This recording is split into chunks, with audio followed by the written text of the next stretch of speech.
चलिए देखते हैं सोशियोलॉजी के एनसीईआरटी क्लास 12 के भारतीय समाज वाले पुस्तक के 6 चैप्टर है। चैप्टर के नाम है सांस्कृतिक विविधता की चुनौतियों के बारे में देखेंगे। जैसे कि आपने अध्याय 3 और 4 में पढ़ा कि परिवार से लेकर बाजार तक की विभिन्न प्रकार की सामाजिक संस्थाएं लोगों को परस्पर संपर्क में ला सकती है और उसमें प्रबल सामूहिक पहचान स्थापित कर सकती है और सामाजिक संस्कृति का जुड़ाव को मजबूत बना सकती है। लेकिन दूसरी ओर जैसे कि अध्याय 4 और 5 में बताया गया है, यह समान संस्थाएं असमानता और अपरवर्जन या बहिष्कार का भी स्रोत हो सकती है। परंतु यह प्रस्तुत अध्याय में आप इस सांस्कृतिक विविधता से संबंधित कुछ तनाव एवं कठिनाइयों के बारे में पढ़ेंगे इस वाले पुस्तक में, इस वाले अध्याय में 6 चैप्टर में। और सांस्कृतिक विविधता का सही अर्थ क्या है और इसे चुनौती के रूप में क्यों देखा जा सकता है, और विविधता शब्द असमानताओं के बजाय अंतरों पर बल देता है। और जब हम यह कहते हैं कि भारत एक महान सांस्कृतिक विविधता वाला राष्ट्र है, तो हमारा तात्पर्य यह होता है कि यहाँ अनेक प्रकार की सामाजिक समूह एवं समुदाय निवास भी करते हैं। यह समुदाय सांस्कृतिक चिन्हों जैसे भाषा, धर्म, पंथ और प्रजाति या जाति द्वारा परिभाषित की जा सकती है। और जब यह विविध समुदाय भी किसी बड़े सत्व जैसे एक राष्ट्र का भाग होते हैं, तब उनके बीच प्रतिस्पर्धा या संघर्ष के कारण कठिनाइयां उत्पन्न हो सकती है। इसी कारण से सांस्कृतिक विविधता कठोर चुनौतियां प्रस्तुत कर सकती है। कठिनाइयां इस तथ्य से भी उत्पन्न होती है कि सांस्कृतिक पहचानें बहुत प्रबल होती है और वे तीव्र भावावेशों को भड़का सकती है और अक्सर बड़ी संख्या में लोगों को एकजुट कर सकती है। कभी कभी सांस्कृतिक अंतरों के साथ साथ आर्थिक और सामाजिक असमानताएं भी जुड़ जाती है और तब स्थिति और भी जटिल हो जाती है। एक समुदाय द्वारा भुगती जा रही असमानताओं या अन्यायों को दूर करने के लिए किए गए उपाय दूसरे समुदाय के के प्रति विरोध को भड़का सकते हैं और स्थिति उस समय और भी बिगड़ जाती है जब नदी जल, रोजगार के अवसर या सरकारी धनराशियों जैसे दुर्लभ संसाधनों के बंटवारे का सवाल खड़ा होता है। चलिए देखते हैं सामुदायिक पहचान का महत्व के बारे में। इस संसार में आप अस्तित्व सक्रिय इस संसार में अपना अस्तित्व सक्रिय बनाए रखने के लिए प्रत्येक मनुष्य को एक अस्थायी पहचान की जरूरत होती है। मैं कौन हूँ और मैं दूसरों से अलग कैसे हूँ, अन्य लोग कैसे मुझे कैसे जानते हैं और उसे कैसे समझते हैं, मेरी आकांक्षाएं एवं लक्ष्य क्या होनी चाहिए। इस प्रकार के अनेक प्रश्न हमारे जीवन में बचपन से लेकर आगे तक लगातार उपस्थित होते रहते हैं और हमारा सामाजिकरण जिस तरीके से हुआ है या विभिन्न अर्थों में हमें हमारे निकटवर्ती परिवारों अथवा हमारे समुदाय द्वारा समाज में किस प्रकार रहना सिखाया गया है, उसकी वजह से हम इनमें से अनेक प्रश्नों को उत्तर देने में सक्षम हो पाते हैं। उसके बाद सामाजिकरण की प्रक्रियाएं काफ़ी विस्तृत एवं लंबी होती है, जिसमें कुछ विशेष लोगों के साथ जो हमारे जीवन के में प्रत्यक्ष रूप से शामिल होते हैं, उनमें लगातार संवाद, वार्तालाप और कभी कभी संघर्ष भी होता रहता है। जैसे कि हमारे माता पिता, परिवार, नातेदार समूह एवं हमारा समुदाय हमें भाषा यानी मातृभाषा और सांस्कृतिक मूल्य प्रदान करता है, जिसके माध्यम से हम विश्व को समझते हैं और यह हमारे स्वयं की पहचान को भी सहारा देता है। और समुदाय की पहचान जन्म तथा अपनेपन पर आधारित होती है, न कि किसी अर्जित योग्यता या उपलब्धि के आधार पर। और यह हम क्या हैं और इससे भाव की द्योतक है, न कि हम क्या बन गए हैं। और किसी समुदाय में जन्म लेने के लिए हमें कुछ नहीं करना होता है। सच तो यह है कि किसी परिवार या समुदाय अथवा देश के अन्य देश में जन्म लेने पर हमारा कोई बस नहीं है और इस प्रकार की पहचान प्रदत्त कही जाती है और अर्थात ये जन्म से निर्धारित होती है ये पहचान। और संबंधित व्यक्तियों की पसंद या नापसंद इसमें शामिल होती है। और सामाजिक जीवन का यह एक अजीब तथ्य है कि लोग उन समुदायों से संबंधित होकर अत्यंत सुरक्षित एवं संतुष्ट महसूस करते हैं जिनमें उनकी सदस्यता पूरी तरह जन्म पर आधारित होती है। हम अक्सर ऐसे समुदाय के साथ अपनी पहचान मजबूती से स्थापित कर लेते हैं जिसकी सदस्यता के योग्य होने के लिए हमने कोई प्रयास नहीं किया या कोई परीक्षा पास नहीं की है, कोई कुशलता या योग्यता प्रदर्शित नहीं की है। डॉक्टरों या वस्तुकारों को परीक्षाएं पास करनी होती है और अपनी योग्यता पहचान देनी होती है। यहाँ तक कि खेल कूद में भी और एक दल की सदस्यता प्राप्त करने करने के लिए एक निश्चित स्तर का कौशल प्रदर्शित करना आवश्यक होता है, लेकिन हमारे परिवारों या धार्मिक अथवा क्षेत्रीय समुदाय की सदस्यता के लिए ऐसा नहीं होता है। फिर भी हमारा सदस्यता संपूर्ण होती है। वास्तव में अधिकांश प्रदत्त पहचानें इतनी पक्की होती है कि उन्हें हिलाया नहीं जा सकता। भले ही हम उन्हें अस्वीकार करने की कोशिश करें, तब भी दूसरे लोग शायद इन्हीं चिन्हों से जुड़कर हमारा पहचान करते रहेंगे। और संभवतः इस आकस्मिक शर्त रहित अथवा लगभग अनिवार्य तरीके से संबंधित होने के कारण हम अक्सर अपनी सामुदायिक पहचान से भावनात्मक रूप से इतना गहरे जुड़े होते हैं और सामुदायिक संबंधों जैसे परिवार, नातेदार, जाति, निर्जातीय, भाषा, क्षेत्र या धर्म के बढ़ते हुए और परस्पर व्यापी दायरे ही हमारी दुनिया को सार्थकता प्रदान करते हैं और हमें एक पहचान प्रदान करते हैं कि हम कौन हैं। इसलिए लोग अक्सर उस समय भावुक होकर अथवा कभी हिंसापूर्वक भी अपनी प्रतिक्रियाएं दिखाते हैं और जब उन्हें अपनी सामुदायिक पहचान को कोई खतरा दिखाई देता है। उसके बाद प्रदत्त पहचान और सामुदायिक भावना की एक दूसरी विशेषता यह होती है कि वे सर्वव्यापी होती हैं। प्रत्येक व्यक्ति की एक मातृभूमि होती है और एक मातृभाषा होती है और उसका एक परिवार भी होता है और निष्ठा भी होता है। हो सकता है कि यह बात प्रत्येक व्यक्ति पर पूरी तरह से लागू न होती हो, पर आमतौर पर ऐसा होता है और हम सब अपनी अपनी पहचानों के प्रति समान रूप से प्रतिबद्ध एवं वफादार होते हैं। एक बार फिर यह संभव है कि शायद हमें ऐसे लोग भी मिले जो अपनी पहचान के लिए किसी एक या अन्य पक्ष के लिए विशेष रूप से प्रतिबद्ध न हो, और लेकिन इस प्रतिबद्धता की संभावना लगभग अधिकांश लोगों में पाई जाती है। इसी कारण हमारे समुदाय, चाहे वो राष्ट्र, भाषा, धर्म, जाति या क्षेत्र विषयक के बीच पैदा होने वाले लड़ाई, झगड़े या विवादों को निपटाना बहुत कठिन होता है और विवाद का प्रत्येक पक्ष सामने वाले पक्ष को शत्रु मानते हुए घृणा की दृष्टि से देखता है और उस समय अपने पक्ष के गुणों को और विरोधी पक्ष के दुर्गुणों को बढ़ा चढ़ाकर कहने की प्रवृत्ति होती है। इसलिए जब दो राष्ट्रों के बीच युद्ध छिड़ जाती है तो प्रत्येक राष्ट्र के देशभक्त लोग विरोधी राष्ट्र को आक्रमणकारी शत्रु मानते हैं। प्रत्येक पक्ष यह विश्वास करता है कि हम सच्चे हैं और परमेश्वर हमारे साथ है। गर्मा गर्मी के ठंड में दोनों ही पक्षों के लोग के लिए यह देखना बहुत कठिन होता है कि जैसे हम दूसरों के बारे में सोचते हैं, दूसरे भी तो हमारे बारे में वैसे ही सोचते होंगे। और देखते हैं समुदाय, राष्ट्र एवं राष्ट्र राज्य के बारे में। सरल शब्दों में कहा जाए तो राष्ट्र एक तरह का बड़े स्तर का समुदाय ही होता है और यह समुदायों से मिलकर बना एक समुदाय है और राष्ट्र के सदस्य एक ही राजनीतिक सामूहिकता का हिस्सा बनने की इच्छा रखते हैं और राजनीतिक एकता की यह इच्छा स्वयं को एक राज्य बनाने की आकांक्षा के रूप में अभिव्यक्त होती है। अपने सर्वाधिक सामान्य भाव से राज्य शब्द का अर्थ एक ऐसा अमूर्त सत्व होता है जिसमें राजनीतिक वैधिक संस्थाओं के समुचित समाहित होते हैं और वह एक खास भौगोलिक क्षेत्र पर और उसमें रहने वाले लोगों पर और अपना नियंत्रण रखता है। मैक्स वेबर की सुप्रसिद्ध परिभाषा के अनुसार राज्य एक ऐसी निकाय है जो एक विशेष क्षेत्र में विविध सम्मत एकाधिकार का क्षमतापूर्ण दावा करता है। और उसके बाद राष्ट्र एक अनूठे किस्म का समुदाय होता है जिसका वर्णन तो आसान है पर इसे परिभाषित करना कठिन है। हम ऐसे अनेक विशिष्ट राष्ट्रों का वर्णन कर सकते हैं जिनकी स्थापना साझे जैसे धर्म, भाषा, निर्जातीय, इतिहास अथवा क्षेत्रीय संस्कृति जैसी साझी संस्कृतियों और ऐतिहासिक और राजनीतिक संस्थाओं के आधार पर की गई है। लेकिन किसी ऐसे परिभाषिक लक्षण को निर्धारित करना अथवा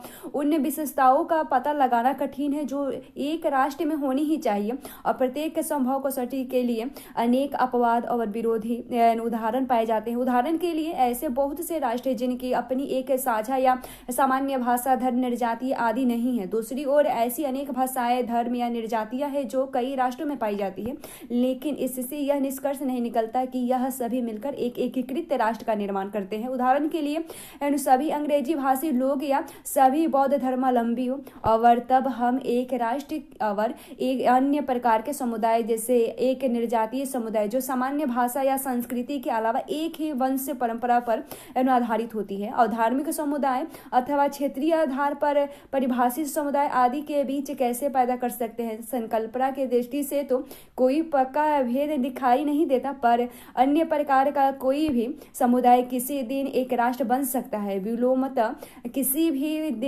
भी विशेष प्रकार के समुदाय के लिए यह निश्चित नहीं कहा जा सकता कि वह राष्ट्र का रूप ग्रहण कर लेगा।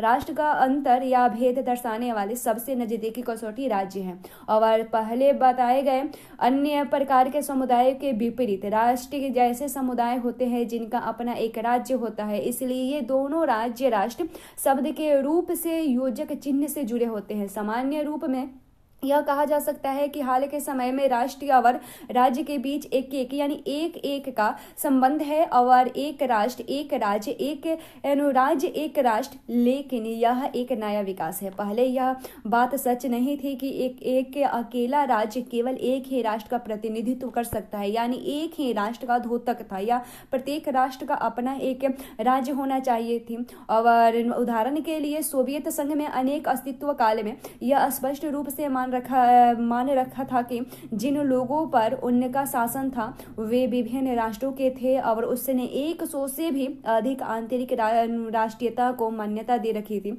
इसी प्रकार एक राष्ट्र को अस्तित्व प्रदान करने वाले लोग हो सकते हैं और विभिन्न राज्यों के नागरिक या निवासी हो सकते हैं। उदाहरण के लिए संपूर्ण जमैकाइयों जैसे जमैका वासियों में से जमैका से बाहर आने वालों की संख्या जमैका के भीतर रहने वाले जमैकाइयों से अधिक, यानी अनिवासी जमैकाइयों की संख्या निवासी जमैकाइयों की जनसंख्या से अधिक है। अब दोहरी नागरिकता संबंधी कानून एक अलग उदाहरण प्रस्तुत करते हैं, और ये कानून किसी राज्य विशेष के नागरिकों को एक ही समय में एक दूसरे राज्य का नागरिक बनने की इजाजत देते हैं। इस प्रकार उदाहरण के लिए यहूदी जाति के अमेरिकी लोग एक साथ इजराइल और संयुक्त राज्य अमेरिका दोनों के नागरिक हो सकते हैं, और यहाँ तक कि वे इन दोनों में से किसी भी देश की सशस्त्र सेनाओं में दूसरे देश की नागरिकता खोए बगैर सेवा कर सकते हैं। संक्षेप में आज किसी राष्ट्र को परिभाषित करना बहुत कठिन है, और इस संबंध में यही कहा जा सकता है कि राष्ट्र एक ऐसा समुदाय होता है जो अपना राज्य प्राप्त करने में सफल हो गया है। दिलचस्प बात यह है कि इसके विपरीत रूप भी अधिकाधिक सच हो गए हैं। जिस प्रकार राज्य भावी अथवा अक्षांशीय राष्ट्रीयता अपना राज्य बनाने के लिए आधिकारिक प्रयत्नशील है, वैसे ही मौजूदा राज्य यह दावा करना ज्यादा से ज्यादा जरूरी मानते रहे हैं कि वे एक राष्ट्र का प्रतिनिधित्व करते हैं। आधुनिक युग का एक विशिष्ट लक्षण है राजनीतिक वैधता के प्रमुख स्रोतों के रूप में लोकतंत्र और राष्ट्रवाद की स्थापना। और इसका अर्थ यह है कि आज एक राज्य के लिए राष्ट्र एक सर्वाधिक स्वीकृति अथवा औचित्यपूर्ण आवश्यक है, जबकि लोग राष्ट्र की वैधता के में चरम स्रोत है। दूसरे शब्दों में राज्यों को राष्ट्र की उतनी ही या उससे भी अधिक आवश्यकता होती है जितनी राष्ट्र को राज्य की है। लेकिन जैसे कि हमने पूर्ववर्ती पैराग्राफों में देखा कि एक राज्य राष्ट्र और समुदाय के उन विविध रूपों के बीच जिन पर राज्य राष्ट्र आधारित हो सकते हैं, ऐतिहासिक दृष्टि से कोई निश्चित अवतार्किक आवश्यक संबंध नहीं होता है। इसका अर्थ यह हुआ कि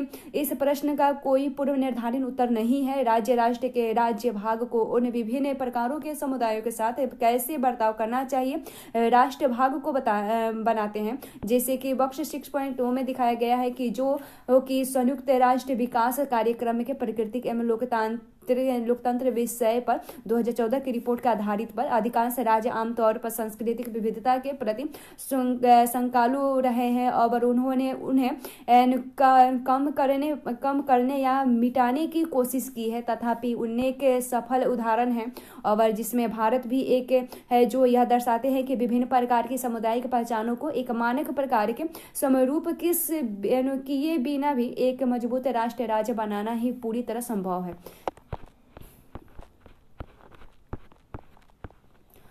उसके बाद वही बॉक्स में दिया गया है आत्मसत्यकरणवादी और एकीकरणवादी नीतियों का उल्लेख भी किया गया। आत्मसत्यकरण को बढ़ावा देने वाली नीतियों का उद्देश्य सभी नागरिकों को एक समान सांस्कृतिक मूल्यों और मानकों को अपनाने के लिए राज्य प्रोत्साहित या मजबूर करना है। यह मूल्य तथा मानक आमतौर से संपूर्ण रूप से या अधिकांशतः प्रभावशाली सामाजिक समूह के होते हैं। समाज में अन्य अप्रभावशाली अथवा अधीनस्थ बनाए गए समूहों से यह आशा अथवा अपेक्षा की जाती है कि वे अपने सांस्कृतिक मूल्यों को छोड़ दें और निर्धारित मूल्यों को अपना लें।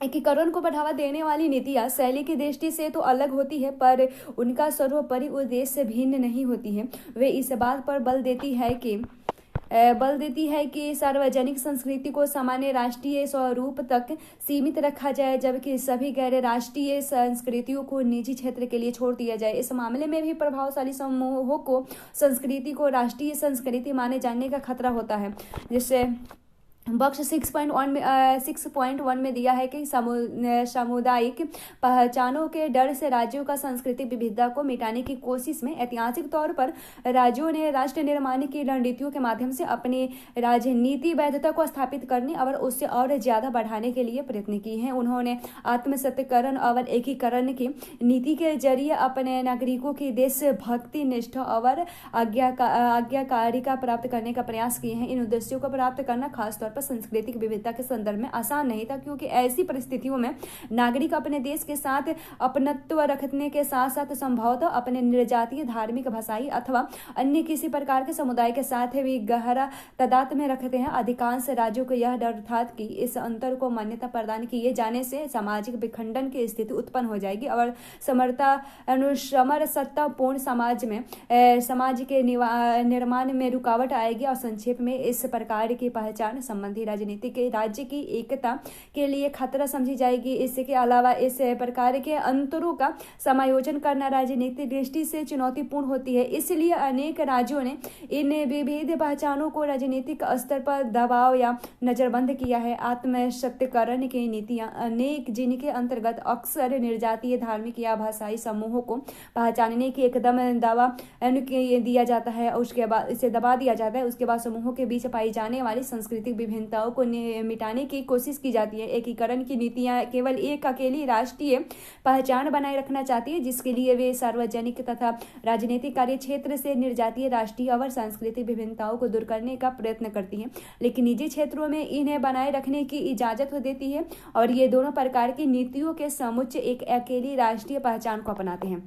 आत्मसत्यकरणवादी और एकीकरणवादी रणनीतियां विभिन्न अंतर्क्षेपी उपायों द्वारा एकल राष्ट्रीय पहचान स्थापित करने की कोशिश करती है, जैसे संपूर्ण शक्ति को ऐसे मंचों में केंद्रित करना जहां प्रभावशाली समूह बहुसंख्यक हो और स्थानीय या अल्पसंख्यक समूहों की स्वायत्तता को मिटाना हो। उसके बाद प्रभावशाली समूहों की परंपराओं पर आधारित एक एकीकृत कानून एवं अन्य व्यवस्थाओं को थोपना और अन्य समूहों द्वारा प्रयुक्त वैकल्पिक व्यवस्थाओं को खत्म करना हो। उसके बाद प्रभावशाली समूह की भाषा को ही एकमात्र राजकीय राष्ट्रभाषा के रूप में अपनाना और उसके के प्रयोग को भी सभी सार्वजनिक संस्थाओं में अनिवार्य बना देना। उसके बाद प्रभावशाली समूह की भाषा और संस्कृति को राष्ट्रीय संस्थाओं के जरिए, जिसमें राज्य नियंत्रण, जनसंपर्क के माध्यम से शैक्षणिक संस्थाएं शामिल हो, उसे बढ़ावा देना होता है। उसके बाद प्रभावशाली समूह के इतिहास, शूरवीरों और संस्कृतियों को सम्मान प्रदान करने वाले राज्य प्रतीकों को अपनाना और राष्ट्रीय पर्व, छुट्टी या सड़कों आदि के नाम पर निर्धारित करते समय भी इन्हीं बातों पर ध्यान रखा जाता है। अल्पसंख्यक समूहों और देशज लोगों में जमीन, जंगल एवं मत्स्य क्षेत्र छीन कर उन्हें राष्ट्रीय संसाधन घोषित कर दी जाती है। उसके बाद हमने अभी देखा आत्मसत्यकरणवादी और एकीकरणवादी नीतियों का उल्लेख किया गया। आत्मसत्यकरण को बढ़ावे देने वाली नीतियों का उद्देश्य सभी नागरिकों को एक समान संस्कृति, मूल्य और मानकों को अपनाने के लिए राजी करना, प्रोत्साहित या मजबूर करना है। और यह मूल्य तथा मानक आमतौर पर संपूर्ण रूप से या अधिकांशतः प्रभावशाली सामाजिक समूह होते हैं। समाज में अन्य प्रभावशाली अथवा अधीनस्थ बनाए गए समूहों में यह आशा अथवा अपेक्षा की जाती है कि वे अपने सांस्कृतिक मूल्यों को छोड़ दें और निर्धारित मूल्यों को अपना लें। लेकिन एकीकरण को बढ़ावा देने वाली नीतियां शैली की दृष्टि से तो अलग होती है, पर उसका सर्वोपरि उद्देश्य भिन्न नहीं होता है। वे इस बात पर भी बल देती है कि सार्वजनिक संस्कृतियों को सामान्य राष्ट्रीय स्वरूप तक सीमित रखा जाए, जबकि सभी गैर राष्ट्रीय संस्कृतियों को निजी क्षेत्र के लिए छोड़ दिया जाए। इस मामले में सभी प्रभावशाली समूहों की संस्कृतियों को राष्ट्रीय संस्कृति माने जाने का खतरा रहता है। जब तक आप लोग संभवतः यह जान गए होंगे कि आखिर समस्या क्या है और समुदाय के किसी विशिष्ट रूप और राज्य की आधुनिक रूप के बीच कोई संबंध होना आवश्यक आवश्यक नहीं है। सामुदायिक पहचान के बहुत से आधारों जैसे भाषा, धर्म, जाति आदि से में से कोई एक आधार राष्ट्र को स्वरूप प्रदान कर सकता है अथवा नहीं भी कर सकता है, इस बात की कोई गारंटी नहीं है। लेकिन चूंकि सामुदायिक पहचानें राष्ट्र निर्माण के आधार पर के रूप में कार्य करती है, इसलिए पहले से विद्यमान राज्य सभी प्रकार की सामुदायिक पहचानों को खतरनाक प्रतिद्वंदी के रूप में देखते हैं। इसलिए राज्य आमतौर पर किसी एक समरूप राष्ट्रीय पहचान का इसलिए पक्ष लेते हैं क्योंकि वे उनका नियंत्रण एवं प्रबंध कर सके, किंतु सांस्कृतिक विविधता का दमन करना बहुत महंगा पड़ सकता है क्योंकि उसमें उन अल्पसंख्यक अथवा अधीनस्थ समुदाय का अलगाव हो जाता है जिनकी संस्कृति को गैर राष्ट्रीय मान लिया जाता है, और इसके अलावा कोई भी दमनकारी कार्य समुदाय के पहचान को भी और गहरा बनाने के विपरीत प्रभाव उत्पन्न करता है। इसलिए सांस्कृतिक विविधता को प्रोत्साहित करना अथवा कम से कम बनाए रखना व्यवहारिक और सिद्धांत श्रित दोनों ही दृष्टिकोण से अच्छी नीति होती है। उसके बाद सांस्कृतिक विविधता और भारत राष्ट्र राज्य के रूप में थोड़ा देखें।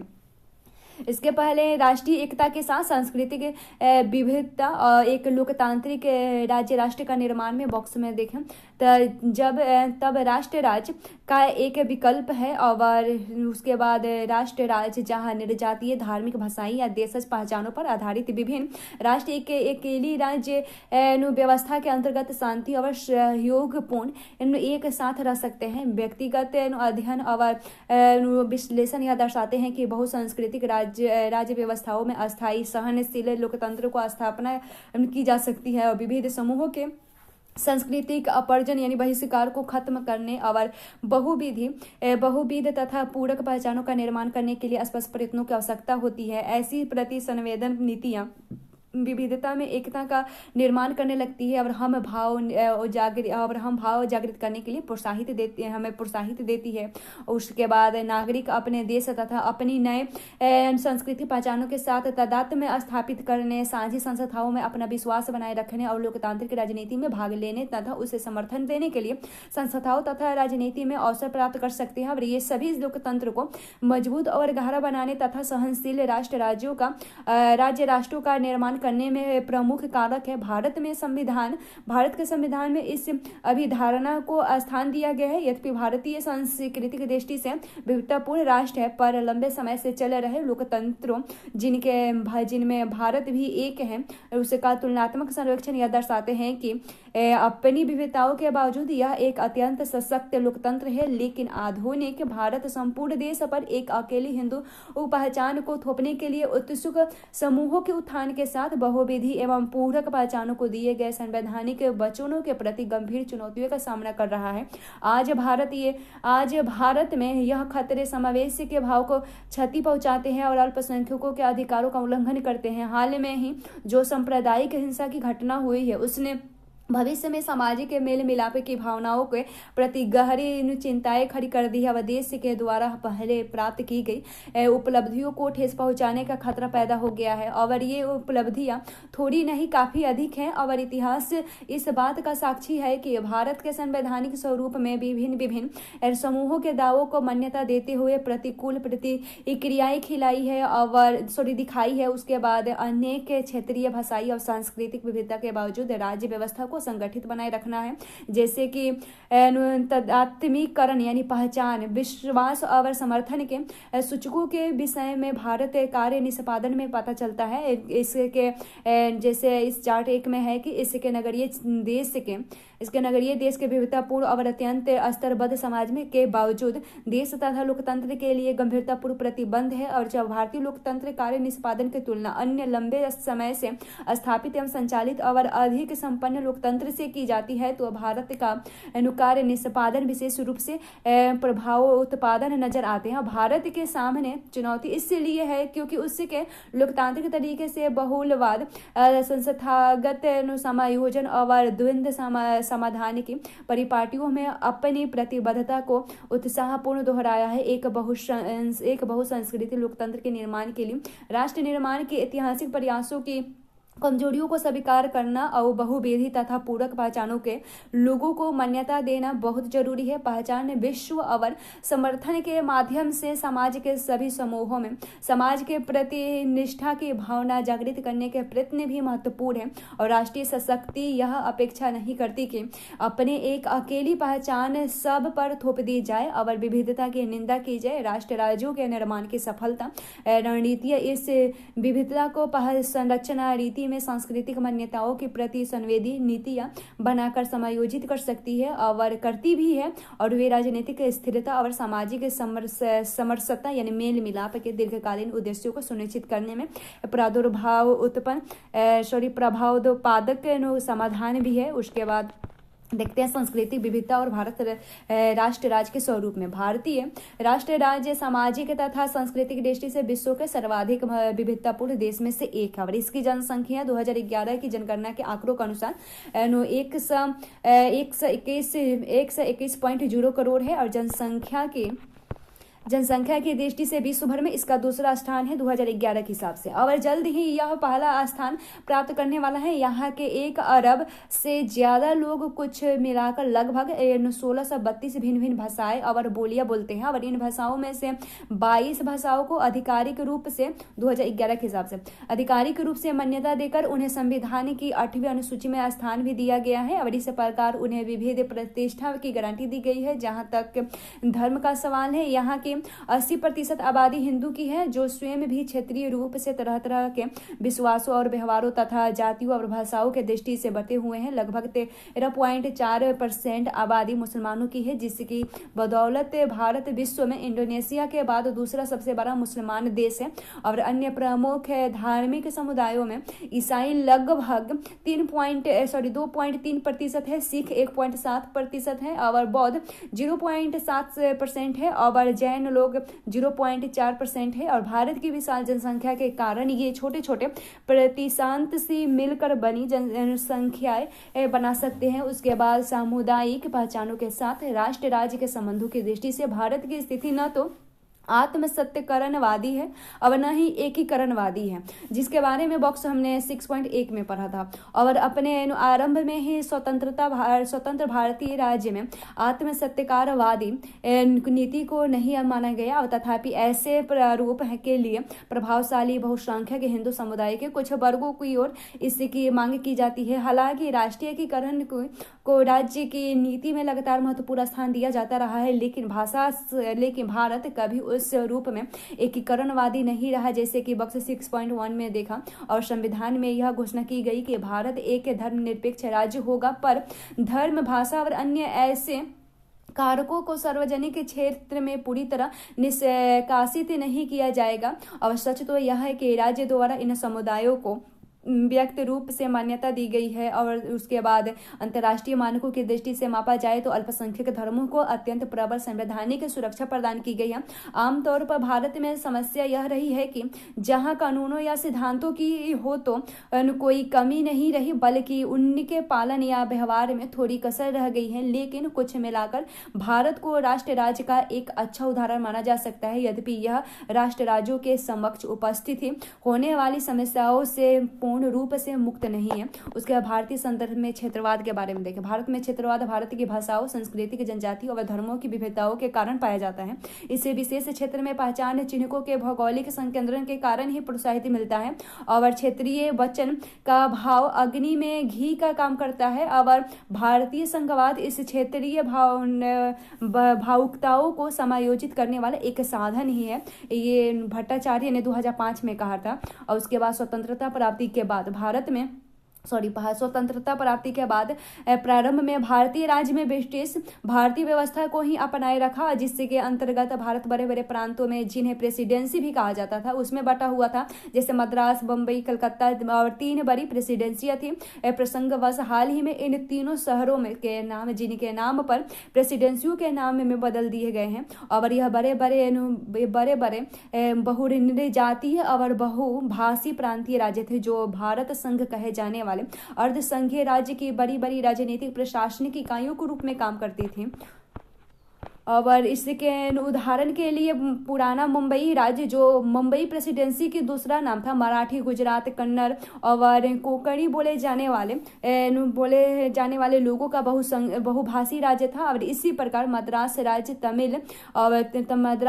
तमिल, तेलुगु, कन्नड़ और मलयालम बोलने वाले लोगों से मिलकर बना है। और ब्रिटिश भारतीय सरकार का प्रत्यक्ष रूप से प्रकाशित प्रेसिडेंसी और प्रांतों के अलावा संपूर्ण भारत में अनेक ऐसी राजाओं का रियासतें या रजवाड़े थे जिनमें मैसूर था, कश्मीर और बड़ौदा के देश राज्य अपेक्षाकृत बड़े थे। लेकिन संविधान को स्वीकार किए जाने के तुरंत बाद औपनिवेशिक काल की इन सभी इकाइयों को तीव्र लोक आंदोलन के कारण भारत संघ के भीतरी निर्जातीय भाषाई राज्यों के रूप में पुनर्गठित करना पड़ा। जैसे बॉक्स में दिया गया है कि भाषाई राज्यों ने भारतीय एकता को मजबूत करने में सहायता कैसे दी। तो राज्य पुनर्गठन आयोग की रिपोर्ट में जो 1 नवंबर 1956 को कार्यान्वित की गई और ये राष्ट्र के राजनीतिक और संस्थानिक जीवन के रूपांतरण में सहायता दी। और राज्य पुनर्गठन आयोग की पृष्ठभूमि यह दी जा रही है कि 1920 के दशक में भारतीय राष्ट्रीय कांग्रेस भाषा आधार पर पुनर्गठित की गई और अब इसकी प्रांतीय इकाइयों में भाषाई आधार पर अनुसरण किया, जैसे एक मराठी बोलने वाले के लिए दूसरी उड़िया बोलने वालों के लिए आदि आदि। और इसी समय गांधी जी तथा देश के अन्य नेताओं ने अपने अनुयायियों को वचन दिया कि जब स्वतंत्रता मिल जाएगी तब नया राष्ट्र भाषाओं के अनुसार नए राज्यों के आधार पर पुनर्गठित किया जाएगा। किंतु विडंबना यह रही कि जब भारत को 1947 में अंततः स्वतंत्र किया गया तो उसके साथ ही उसका विभाजन भी कर दिया गया। और फिर जब भाषाई राज्यों के प्रस्तावों ने नेताओं से अपने वचन पूरे करने के लिए कहा गया तो कांग्रेस ने हिचकिचाहट दिखाई और देश का विभाजन अपने विश्वास के साथ गहरे लगाव का परिणाम था। इस प्रकार भाषा गहरी निष्ठा न जाने कितने और बंटवारे करवा देगी। और ऐसी विचारधारा उस समय की चोटी के कांग्रेस नेताओं नेहरू, पटेल और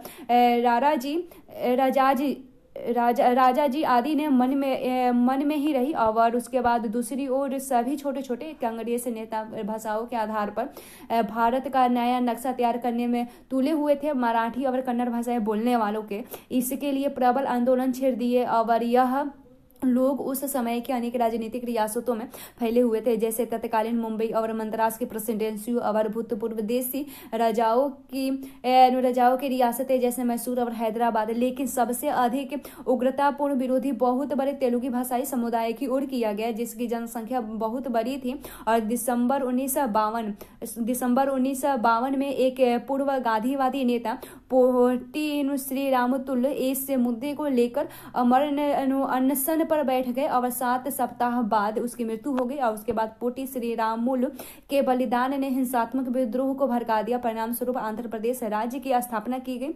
इसके अलावा राज्य पुनर्गठन आयोग की स्थापना की गई, जिसने 1956 में भाषा आधारित सिद्धांत के अनुमोदन पर औपचारिक अंतिम मोहर लगा दी थी। 1950 के दशक के आरंभिक वर्षों में प्रधानमंत्री जवाहरलाल नेहरू समेत अनेक नेताओं को यह डर था कि भाषा आधारित राज्य कहीं भारत के उप विभाजन की प्रक्रिया को और तेज न कर दे। लेकिन तथ्य तो यह है कि इसका उल्टा ही घटित हुआ। भाषा आधारित राज्यों ने भारतीय एकता को कोई ठेस नहीं पहुंचाई, बल्कि उसे और मजबूत करने में सहयोग दिया। उसके बाद कंडिंग और भारतीय, बंगाली और भारतीय, और तमिल और भारतीय, गुजराती और भारतीय दोनों साथ साथ होना पूर्ण रूप से संगत साबित हुआ। लेकिन यह भी सच है कि भाषा पर आधारित ये राज्य कभी कभी आपस में भी लड़ते हैं। हालांकि ये विवाद अच्छे नहीं होते हैं और यह और भी ज़्यादा खराब हो सकते हैं। और उसी 1956 के वर्षों में जब राज्य पुनर्गठन आयोग ने भाषाई आधार पर भारत का नया नक्शा तैयार करने का समावेश दिया, जैसे सिलोन, जिसे अब श्रीलंका कहा जाता है, तो उसकी संसद ने उत्तर के तमिल भाषाई नागरिकों के भारी विरोध के बावजूद सिन्हली को एकमात्र राजभाषा के रूप में घोषित कर दिया। और एक वामपंथी सिन्हली संसद ने तो उग्र राष्ट्रवादियों को भविष्यवाणी के रूप में यह चेतावनी दे डाली कि एक भाषा दो राष्ट्र और दो भाषा एक राष्ट्र। और सन 1983 में श्रीलंका में जो गृह युद्ध छिड़ा हुआ है वह कुछ हद तक बहुसंख्यक भाषाई समूह द्वारा अल्पसंख्यकों के अधिकारों की अपेक्षा की जाने वाली परिणाम है। और भारत के अन्य पड़ोसी राज्य पाकिस्तान का 1971 में विभाजन हो गया, क्योंकि उसके पश्चिम भाग में पंजाबी और उर्दू भाषी लोग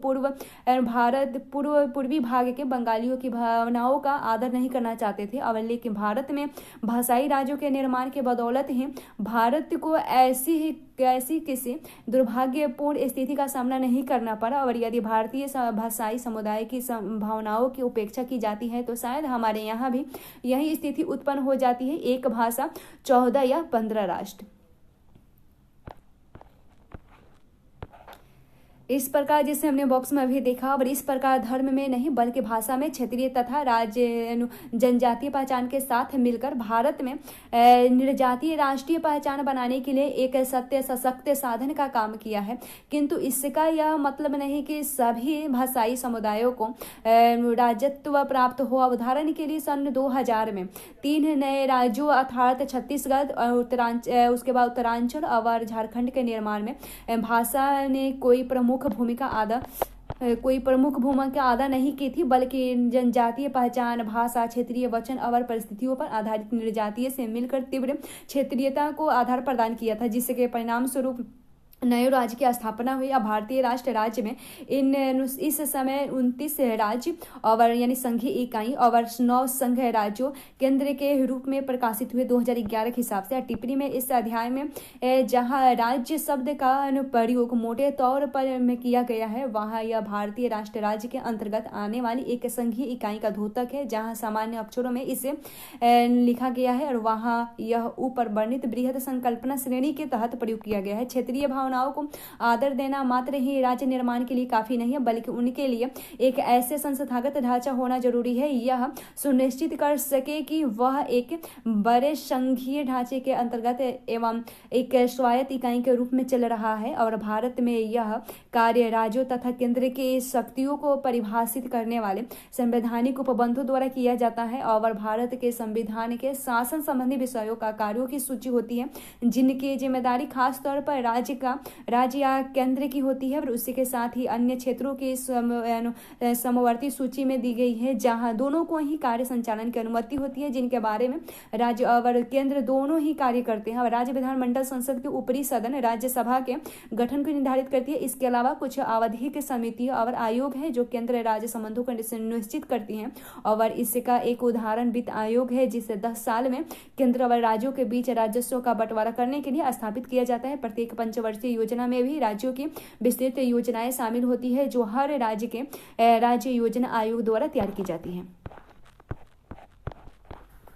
धर्म से संबंधित मुद्दे और पहचाने देखें।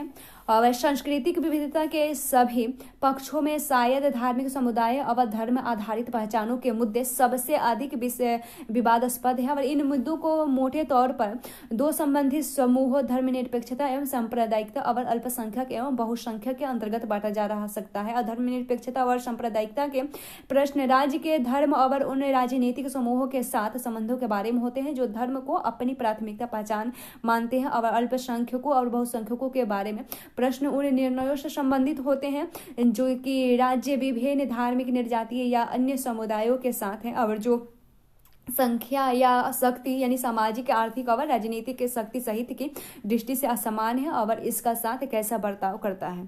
अल्पसंख्यकों के अधिकार और राष्ट्र निर्माण के बारे में देखें।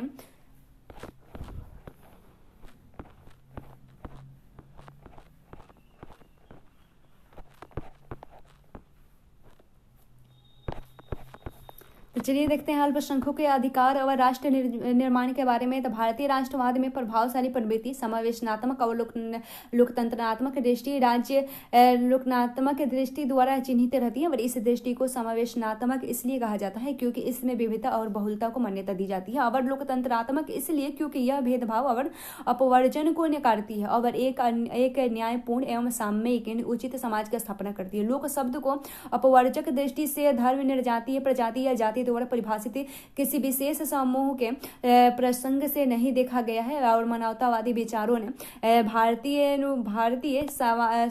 राष्ट्रवादी को प्रभावित किया है। और अपवर्जनात्मक राष्ट्रवादी के कुरूप पक्षों पर महात्मा गांधी और रविन्द्रनाथ टैगोर ने जैसे अग्रणी महानुभावों द्वारा व्यापक रूप से टीका टिप्पणी भी की गई है।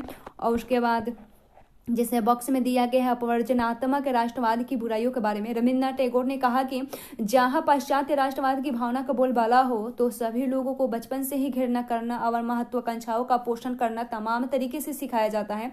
जैसे इतिहास के अर्ध सत्यों और असत्यों को गढ़कर और अन्य प्रजातियों के बारे में लगातार मिथ्या निरूपण करके और उनके प्रति प्रतिकूल भावनाओं की संस्कृति बनाकर और कभी क्षण भर के लिए यह न सोचे कि जो चोट आप दूसरी प्रजातियों को पहुंचाते हैं वह आपको प्रभावित नहीं करेगी, अथवा जो बेमनस्य के बीज आप अपने घरों के चारों ओर बोते हैं वे आने वाले संपूर्ण समय के लिए रक्षा दीवार बनकर आपकी रक्षा करेगी। कैसे? और संपूर्ण समुदाय के मन में अपनी श्रेष्ठता का असामान्य दंभ भरना और अपनी नैतिक निर्दयता और गलत तरीके से जमा की गई दौलत पर गर्व करना सिखाना और युद्ध के जरिए जीते गए बीजों उपहार के प्रदर्शन द्वारा विजित राष्ट्रों की सदैव अपमानित करना और बच्चों के मन में दूसरों के प्रति अवमानना के भाव भरने के लिए इन विद्यालयों का इस्तेमाल करना पश्चिम की नकल करना है, जहां मानवता के घावों से सड़ाहट आ रही है। उसके बाद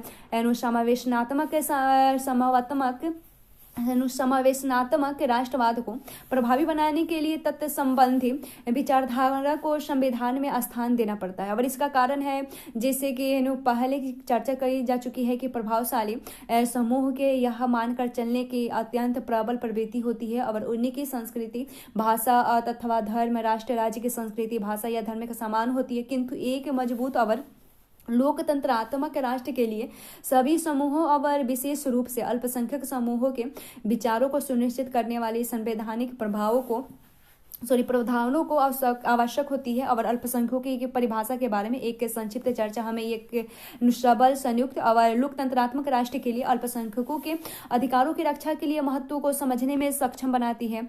उसके बाद अल्पसंख्यक समूहों की धारणा का समाजशास्त्र में व्यापक रूप से प्रयोग किया गया है और इसका सिर्फ एक संख्यात्मक विशिष्टता के अलावा और ज्यादा महत्व है। इसमें आमतौर पर असुविधा या हानि का कुछ भाव निहित है। अतः विशेषाधिकार प्राप्त अल्पसंख्यक जैसे अत्यंत धनवान लोगों को आमतौर पर अल्पसंख्यक नहीं कहा जा सकता। यदि इन उल्लेख करना है तो और उनके साथ कोई विशेष जोड़ दिया जाता है, जैसे विशेषाधिकार प्राप्त अल्पसंख्यक। जब अल्पसंख्यक शब्द का प्रयोग विशेषक के बिना किया जाता है तो सामान्यतः उसका अभिप्राय अपेक्षाकृत छोटे लेकिन साथ ही सुविधा वंचित समूह से होता है।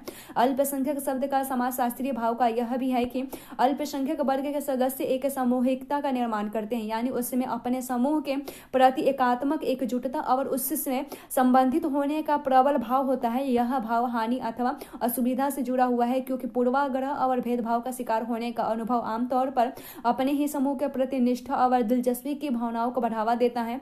ये गीडिस ने कहा था। और इसलिए जो समूह सांख्यिकी दृष्टि से अल्पसंख्यक है, जैसे बाएं हाथ से खेलने या लिखने वाले लोग या 29 फरवरी को जन्म लेने वाले लोग समाजशास्त्रीय अर्थ में अल्पसंख्यक नहीं होते, क्योंकि वे किसी सामूहिकता का निर्माण नहीं करते। और हालांकि कुछ ऐसे असामान्य उदाहरण भी लिया जा सकता है जहां कोई अल्पसंख्यक समूह किसी एक अर्थ में तो सुविधा वंचित कहा जा सकता है, लेकिन दूसरे अर्थ में नहीं, क्योंकि इसके उदाहरण के लिए पारसियों का सिखों जैसे धार्मिक अल्पसंख्यक वर्ग आर्थिक दृष्टि से अपेक्षाकृत संपन्न हो सकते हैं, लेकिन वे फिर इससे भी सांस्कृतिक अर्थ में सुविधा वंचित हो सकते हैं, क्योंकि हिंदुओं की विशाल जनसंख्या के देश तुलना में उनकी संख्या कम है और बहुसंख्यक वर्ग के जनांगीय प्रभुत्व के कारण धार्मिक अथवा सांस्कृतिक अल्पसंख्यकों को विशेष संरक्षण की आवश्यकता होती है।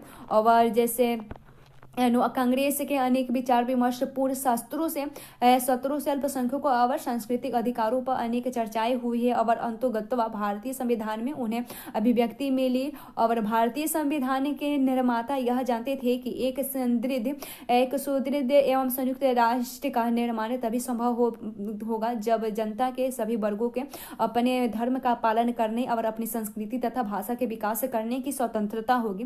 भारतीय संविधान के कुछ शिल्पकार डॉक्टर भीमराव अंबेडकर ने इस बिंदु को संविधान सभा में स्पष्ट किया, जैसे कि बॉक्स 6.6 में है कहा कि अल्पसंख्यकों को संरक्षण देने के अम्बेडकर का विचार था कि उन कट्टरपंथियों के जिनके मन में अल्पसंख्यकों के संरक्षण के विरुद्ध एक तरह का पूर्वाग्रह घर कर लिया गया है। और मैं दो बातें कहना चाहता हूँ। एक यह कि अल्पसंख्यक वर्ग एक ऐसी विस्फोटक शक्ति है जो यदि उभर उठे तो राज्य की संपूर्ण रचना को तार तार कर देगी। यूरोप का इतिहास इस तथ्य को ठोस एवं भयावह साक्ष्य प्रस्तुत करता है। दूसरी बात यह है कि भारत के अल्पसंख्यक अपने अस्तित्व को बहुसंख्यक के हाथों में सौंपने के लिए सहमत हुए हैं। आयरलैंड के विभाजन को रोकने के लिए चली बातचीत के इतिहास में रेडमंड ने कर्सन से कहा, आप प्रोटेस्टेड अल्पसंख्यकों के लिए चाहे जो सुरक्षा मांग ले, हमें आयरलैंड की संयुक्त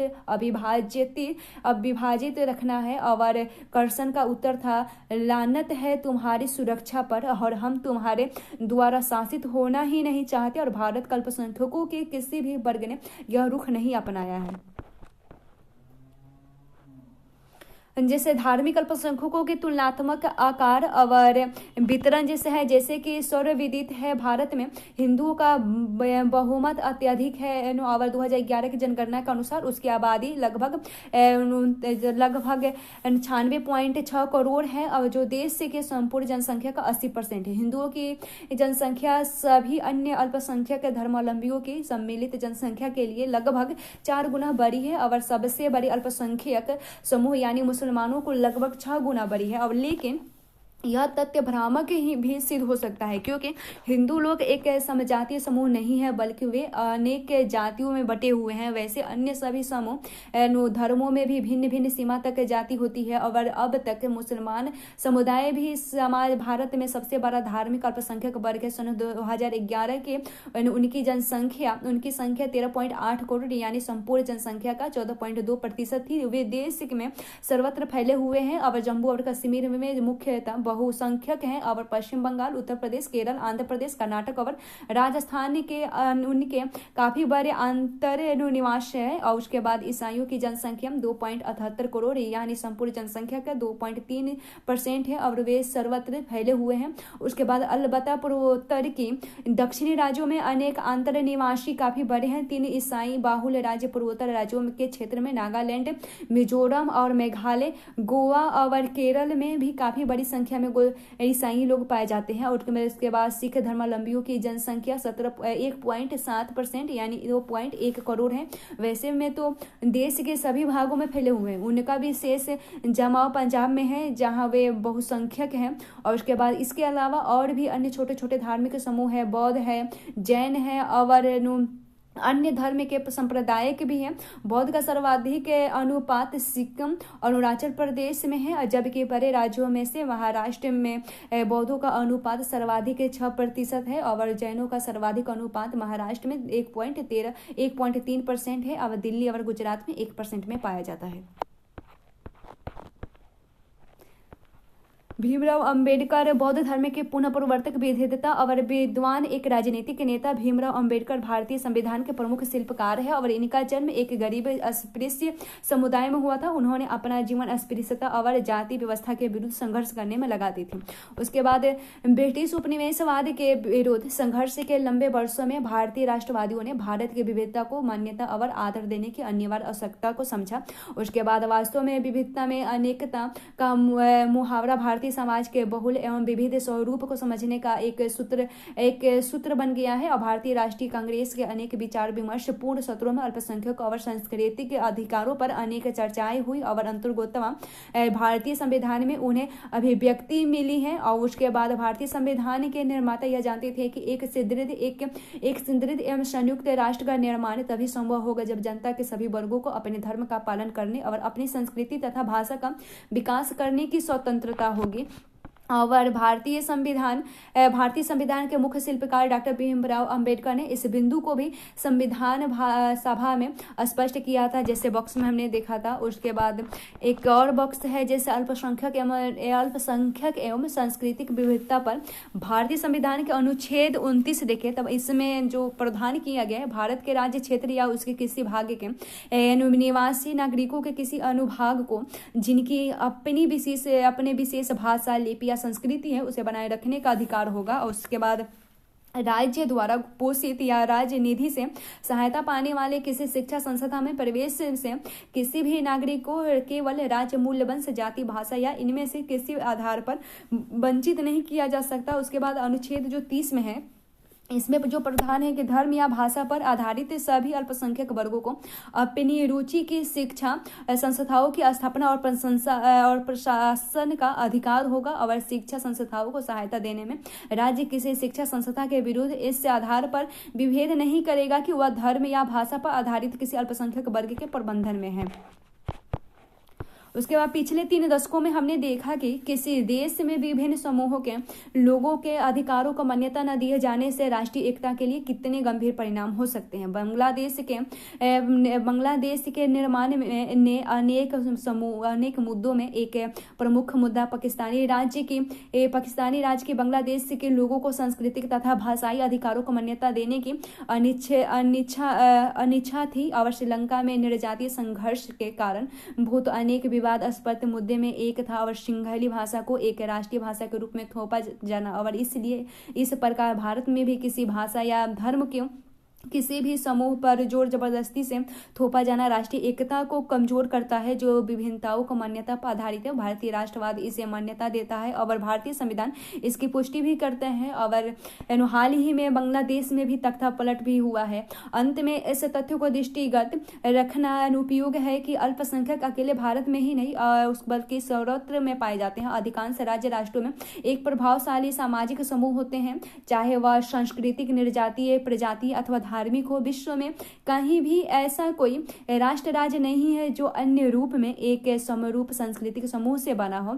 और यहाँ तक कि जहाँ ऐसा काफी हद तक सच था, जैसे आइसलैंड, स्वीडन या दक्षिण कोरिया जैसे देशों में, वहाँ भी आधुनिक पूंजीवाद, उपनिवेशवाद और बड़े पैमाने पर हुए प्रवसन के कारण समूह की बहुविधता में पाई जाने लगी। और यहाँ तक कि सबसे छोटे राज्य में भी अल्पसंख्यक पाए जाते हैं, चाहे वह धार्मिक, निर्जातीय, भाषाई अथवा प्रजातीय आधार पर क्यों न हो। उसके बाद सांप्रदायिकता और धर्मनिरपेक्षता एवं राष्ट्र राज्य के बारे में देखें। सांप्रदायिकता के बारे में देखें, रोजमर्रा की भाषा में सांप्रदायिकता या संप्रदायवाद का अर्थ है धार्मिक पहचान पर आधारित आक्रामक उग्रवाद। और उग्रवाद अपने आप में एक ऐसी अभिवृत्ति है जो अपने समूह को ही वैध या श्रेष्ठ समूह बनाती है और अन्य समूहों को निम्न, अवैध अथवा विरोधी समझती है। इसी बात को और सरल शब्दों में कहें तो सांप्रदायिकता एक आक्रामक राजनीतिक विचारधारा है जो धर्म से जुड़ी होती है। और यह एक अनूठा भारतीय अथवा शायद दक्षिण एशियाई अर्थ है जो साधारण अंग्रेजी शब्द के भाव से भिन्न है। अंग्रेजी भाषा में कम्युनल शब्द का अर्थ है व्यक्ति की बजाय समुदाय या सामूहिकता से जुड़ा हुआ है, यानी व्यक्ति, भाव, विचार आदि से जुड़ा हुआ है। और अंग्रेजी अर्थ तटस्थ है, जबकि दक्षिण एशियाई अर्थ प्रबल रूप में आवेशित है। और इस आवेश को सकारात्मक दृष्टि से देखा जा सकता है। यदि देखने वाला सांप्रदायिकता के प्रति सहानुभूति रखता हो अथवा नकारात्मक दृष्टि से हो, वो भी यदि देखने वाला इसका अभी विरोध हो सकता है। उसके बाद जैसे कालिदास का एक कविता है, कालिदास समन्वयी परंपराओं पर रीच अनुशाश्वत प्रतीक में कहा है कि हिंदू और मुसलमान सभी का समन्वित रूप प्रस्तुत करते कबीर के दोहे और पद बहुलवाद के चिरवांछित प्रतीक है। जैसे कहा है कि मोको कहाँ ढूंढे रे बंदे, मैं तो तेरे पास हूँ, नर तीर्थ में, नर मूरत में, ना एकांत निवास में, ना मंदिर में, ना मस्जिद में, ना कस्बे कैलाश में, मैं तो तेरे पास में बंदे, मैं तो तेरे पास में। इस बात का बल देना जरूरी है कि सांप्रदायिकता राजनीति से सरोकार रखती है, धर्म से नहीं। यद्यपि संप्रदायवादी धर्म के साथ गहन रूप से जुड़े होते हैं, पर वास्तव में व्यक्तिवाद, व्यक्तिगत विश्वास और संप्रदायवाद में आवश्यक रूप में कोई संबंध नहीं होता है। और एक संप्रदायवादी श्रद्धालु हो सकता है और नहीं भी, और एवं श्रद्धालु लोग संप्रदायवादी भी हो सकते हैं और नहीं भी, किंतु सभी संप्रदायवादी धर्म पर आधारित एक राजनीतिक पहचान में अवश्य विश्वास रखते हैं। मुख्य कारण यह है कि ऐसे लोगों के प्रति अभिवृत्ति जो अन्य प्रकार की पहचानों में, उनमें अन्य धर्म आधारित पहचाने भी शामिल है, विश्वास रखते हैं। और संप्रदायवादी आक्रामक राजनीति राजनीतिक पहचान बनाते हैं और ऐसे प्रत्येक व्यक्ति की निंदा करने अथवा उस पर आक्रमण करने को लिए तैयार रहते हैं और उनकी पहचान का साझेदारी नहीं होता है। संप्रदायवाद की एक प्रमुख विशेषता का यह दावा है कि धार्मिक पहचान अन्य सभी की तुलना में सर्वोपरि होती है। चाहे कोई गरीब हो या अमीर, चाहे किसी का कोई भी व्यवसाय हो, जाति या राजनीतिक विश्वास हो, धर्म ही सब कुछ होता है और उसी के आधार पर उसकी पहचान है। सभी हिंदू एक समान होते हैं जैसे सभी मुस्लिम, सिख आदि होते हैं। इसी अनुप्रभाव स्वरूप बड़े बड़े और विविध समूह एक साथ तथा समरूप हो जाते हैं। भारत में संप्रदायवादी एक विशेष मुद्दा बन गया है क्योंकि यह तनाव और हिंसा का पुनरावर्तक स्रोत रहा है और भारत में स्वतंत्रता प्राप्ति से पहले के समय में भी सांप्रदायिक दंगे होते रहे हैं। ये दंगे अक्सर औपनिवेशिक शासकों द्वारा अपनाई गई फूट डालो और शासन करो की नीति के परिणाम स्वरूप हुआ करते थे। और लेकिन उपनिवेशवाद में अंतर सामुदायिक झगड़ों को जन्म नहीं दिया। उपनिवेश काल से पहले भी ऐसे झगड़े होने का लंबा इतिहास रहा है और इसलिए स्वतंत्रता प्राप्ति के बाद दंगों और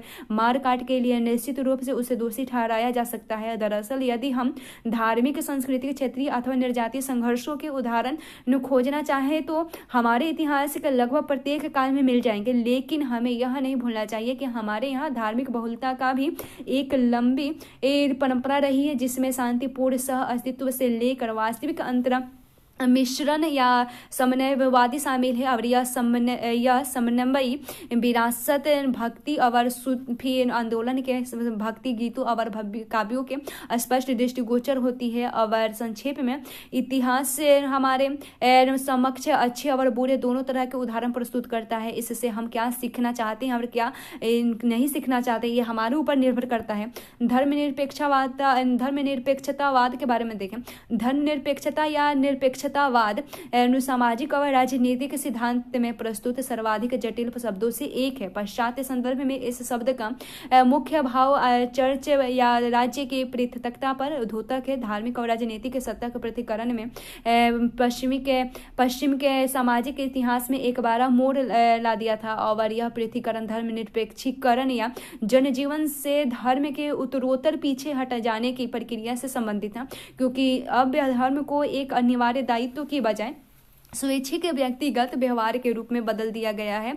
और धर्मनिरपेक्षताकरण स्वयं आधुनिकता के आगमन और विश्व को समझने के धार्मिक तरीकों के विकल्प के रूप में विज्ञान तथा तर्क शक्ति के उदय से संबंधित होती है। धर्मनिरपेक्ष और धर्मनिरपेक्षता के भारतीय अर्थों में उनके पश्चिमी स्वार्थ तो शामिल ही है और उनमें कुछ और भाव भी जुड़े हुए हैं। रोजमर्रा की भाषा में धर्मनिरपेक्षता का सर्वाधिक सामान्य प्रयोग सांप्रदायिक के बिल्कुल विपरीत यानी विलोम के रूप में किया जाता है। इस प्रकार एक धर्मनिरपेक्ष व्यक्ति या राज्य वह होता है जो किसी विशेष धर्म का अन्य धर्मों की तुलना में पक्ष नहीं होता है। इस भाव को धर्मनिरपेक्षता धार्मिक उग्रवाद का विरोधी भाव है और इसमें धर्म के प्रति द्वेष का भाव होना जरूरी नहीं है। और राज्य और धर्म के पारस्परिक संबंधों की दृष्टि से धर्मनिरपेक्षता यह भाव सभी धर्मों के प्रति समान आदर के द्योतक होता है, न कि अलगाव या दूरी का। उदाहरण के लिए धर्मनिरपेक्ष भारतीय राज्य सभी धर्मों को त्योहारों के अवसर पर सार्वजनिक छुट्टी भी घोषित करता है और भारतीय राज्य द्वारा धर्मनिरपेक्षता के लिए प्रतिबद्ध होने और साथ साथ अल्पसंख्यकों के संरक्षण का वचन दिए जाने के बीच तनाव के कारण भी कुछ जटिलताएं उत्पन्न हो जाती है। अल्पसंख्यकों के संरक्षण के लिए यह आवश्यक है कि उनका एक ऐसे संदर्भ में विशेष ध्यान रखा जाए जहां राजनीतिक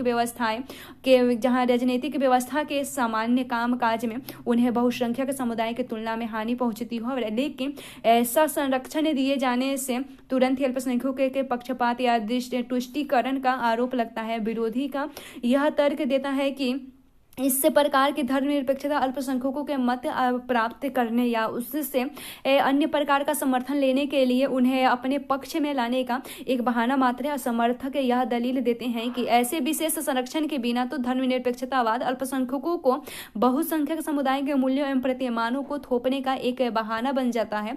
उसके बाद राज्य और नगरीय समाज के बारे में देखें। आपने शायद यह ध्यान दिया होगा कि इस अध्याय के अधिकांश भाग में राज्य के बारे में ही विवेचना होती है और जब एक राज्य के सांस्कृतिक विविधता के संबंध में ही बात होती है तो राज्य वास्तव में एक अत्यंत निर्णायक संस्था के रूप में ले लेती है। और हालांकि यह राष्ट्र के प्रतिनिधित्व करने वाला दावा करता है और यह एक राष्ट्र उसके लोगों से हटकर अपनी स्वतंत्र स्थिति बनाए सकता है और इस हद तक कि राज्य संरचना विधानमंडल आधिकारिक तंत्र यानी दफ्तरशाही और न्यायपालिका सशस्त्र सेनाएं पुलिस और राज्य के अन्य असंबद्ध लोगों से पृथक हो जाते हैं और यह सत्तावादी बनने की संभाविता भी रखते हैं।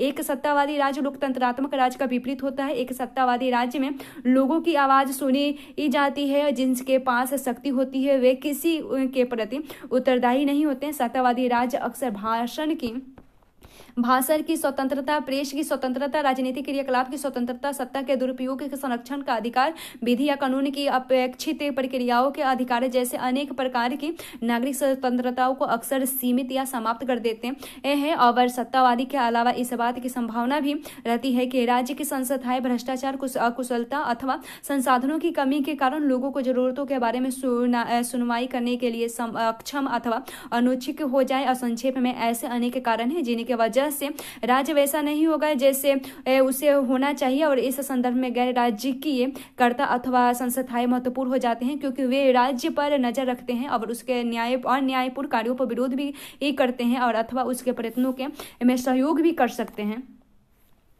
उसके बाद और नगरीय समाज एक व्यापक कार्य क्षेत्र को कहते हैं जो परिवार के निजी क्षेत्र से परे होते हैं लेकिन राज्य और बाजार दोनों क्षेत्र से बाहर होते हैं।